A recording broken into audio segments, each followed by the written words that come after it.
নমস্কার বন্ধুরা, তোমাদের কাছে আবারও চলে এলাম আমার ব্লগ নিয়ে। দেখো এখানে সর্ষে, পোস্ত, পেঁয়াজ, রসুন, আদা সব কিছু পেস্ট করে নিয়েছি। আর এখানে দেখো ডিমগুলোকে সেদ্ধ করে নিয়েছি। আর সবথেকে বড় কথাগুলো পেস্ট করে নিলে ভীষণ ভালো হয়। সব রকম মশলা তোমাদের দেখালাম, একসঙ্গে পেস্ট করে নিয়েছি মিক্সিতে। তার সঙ্গে যদি পারো একটা টমেটোম দিয়ে নেবে, তোমাদের টমেটোমটা আর দেখালাম না। আর তার সাথে সেই মিক্সি মশলার মধ্যে যদি একসাথে লবণ আর একটুখানি তোমার লঙ্কার গুঁড়ো, যদি আর একটু লবণ, হলুদ আর লঙ্কার গুঁড়ো তোমরা যদি ভালোভাবে একসঙ্গে পেস্ট করো, আবার আরেকবার তোমরা পারলে মিক্সিতে ঘুরিয়ে নিতে পারো। আমি দেখো এখানে লবণ আর শুকনো লঙ্কার গুঁড়োটা দিয়ে দিয়েছি। তোমরা কাঁচা লঙ্কাও দিতে পারো, আমি কাঁচা লঙ্কা দিই আর দিই না, এক এক সময় দিই এক এক সময় দিই না। তাই লঙ্কার গুঁড়ো, নুন আর লবণ দিয়ে আর শুকনো লঙ্কার গুঁড়ো সব কিছু একসঙ্গে ভালো করে পেস্ট করে আমি কিন্তু ডিমগুলোকে ভালো করে লাল লাল করে দেখো কড়াতে ভেজে নিচ্ছি।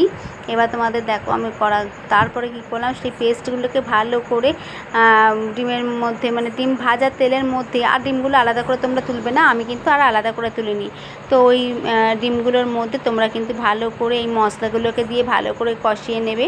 কষিয়ে নিয়ে একটুখানি তোমার চিনি দিতে পারো যারা চিনির পরিমাণ খাবে। তো আমার তো চিনি একটুখানি সামান্য দিয়ে দেখো কষা কষা হয়ে গেল একদম ডিম সর্ষে।